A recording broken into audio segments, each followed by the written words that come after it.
O juiz Sérgio Moro condenou o ex-presidente Lula a uma pena de 9 anos e meio de reclusão pelos crimes de corrupção passiva e lavagem de dinheiro, afirmando que ele teria recebido a propriedade de um apartamento triplex no Guarujá, em São Paulo, em contrapartida a favorecimentos à construtora OAS. A sentença aponta 15 indícios de que o apartamento seria de Lula.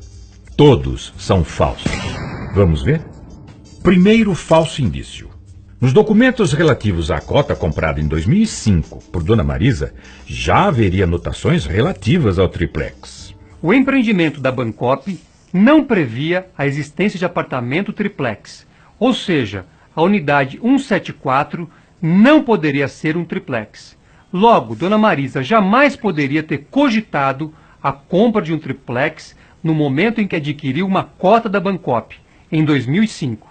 O modelo triplex só passou a existir após a OAS Empreendimentos assumir o prédio, em 2009, e reformular o projeto. Além disso, a perícia não identificou o responsável pela rasura, tampouco o momento em que ela teria ocorrido. Segundo falso indício. Teria sido apreendido na casa do ex-presidente Lula um termo de adesão não assinado relativo à unidade 174. Trata-se de papel sem assinatura, como já esclarecido pelo ex-presidente Lula durante o seu depoimento. E aqui, mais uma vez, o juiz cometeu um erro manifesto. Esse papel jamais poderia se referir a um triplex, pois esse tipo de apartamento não existia no projeto da Bancop. Vale dizer, é impossível afirmar que ao adquirir uma cota da Bancop em 2005, Dona Marisa tivesse a intenção de ocultar que, na realidade, estava adquirindo um triplex. Terceiro falso indício.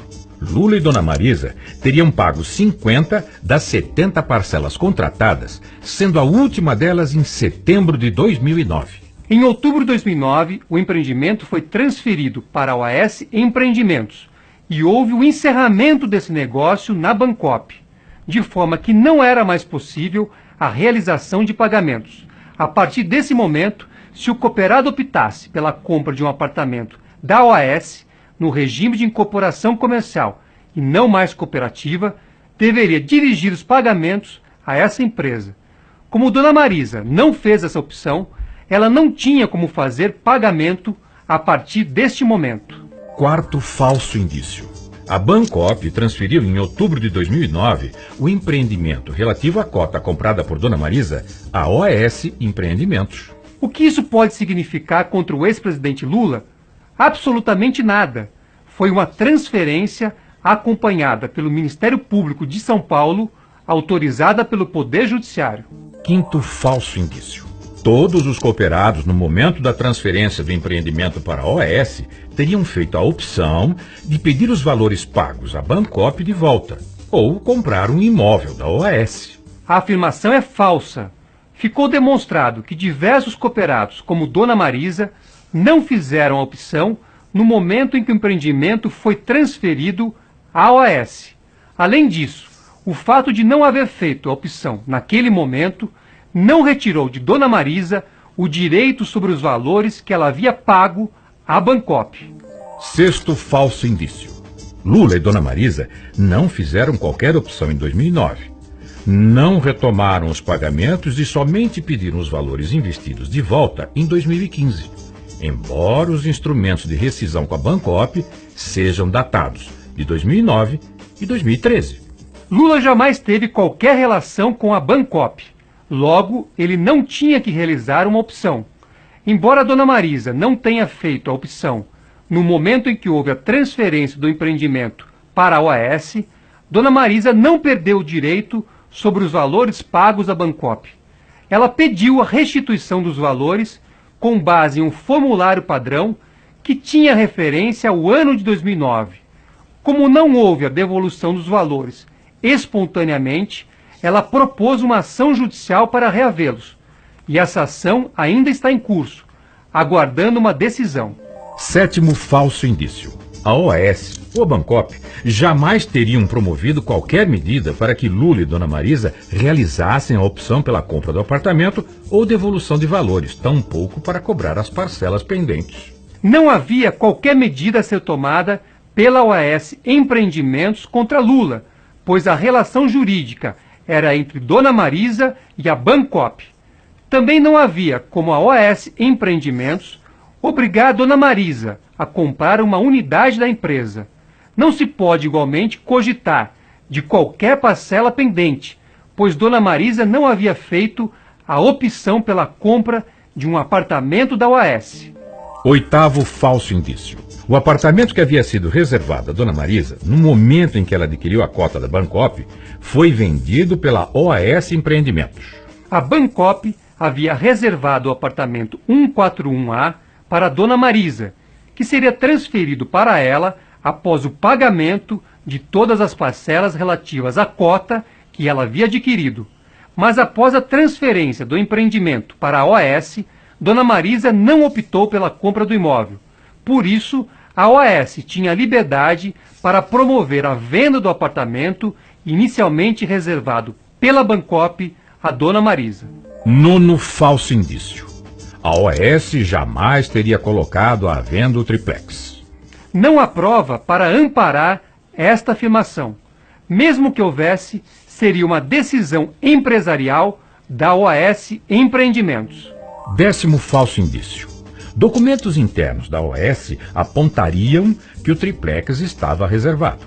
Não há qualquer prova de que Lula tenha feito pedido para que esse imóvel ficasse reservado para ele ou para os seus familiares. 11º falso indício. O jornal O Globo publicou uma matéria em 2010 afirmando que o triplex seria de Lula e de Dona Marisa.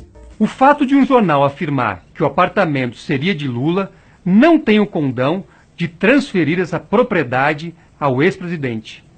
Será que reportagem jornalística, com mera afirmação de propriedade, passou a ter valor de matrícula de cartório de registro de imóveis? 12º falso indício. Em 2014, a OAS realizou reformas no triplex e instalou eletrodomésticos. Lula era um potencial cliente, segundo afirmado por testemunhas, e claramente havia intenção da empresa de vender o apartamento a Lula e Dona Marisa.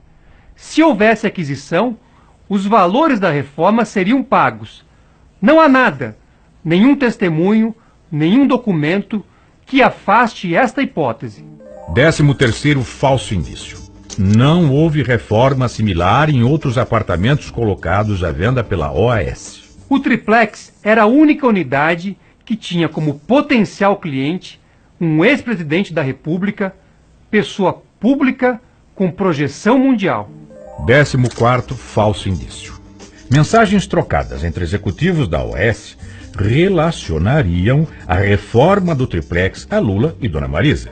Lula e Dona Marisa eram potenciais clientes, como foi esclarecido por testemunhas ouvidas no processo. Lula esteve uma única vez nesse imóvel para verificar se havia interesse na compra. Dona Marisa voltou uma única vez para tomar a decisão e decidiu por rejeitar a compra. 15º falso indício. Dona Marisa teria formalizado a rescisão do contrato relativo à cota da Bancopp após a prisão de Léo Pinheiro. A distância de 1 ano, aproximadamente, entre a prisão cautelar de Léo Pinheiro e a ação judicial objetivando o ressarcimento dos valores pagos por Dona Marisa à Bancopp, mostra que os eventos não têm qualquer relação. O que se verifica, portanto, é que os 15 itens que o juiz Sérgio Moro tratou como supostos indícios de que a propriedade do triplex teria sido transferida a Lula, na verdade não passam de conjecturas, sofismas, inclusive com erros factuais. O que a sentença está defendendo é que ao comprar a cota da Bancopp em 2005, Dona Marisa já saberia que em 2009 o empreendimento seria transferido à OAS.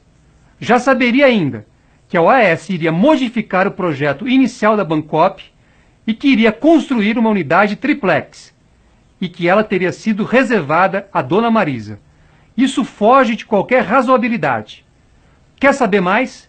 Na realidade, para a configuração do crime de corrupção passiva, que foi atribuído a Lula, seria necessário comprovar que ele recebeu a propriedade desse triplex em contrapartida a um ato praticado na condição de funcionário público para beneficiar a OAS. Mas o próprio juiz reconheceu que não conseguiu identificar qualquer ato nesse sentido. Disse que os atos seriam indeterminados. Não há indícios, não há crime. O que existe é lawfare, um processo contendo acusação sem qualquer materialidade, como meio de perseguição política.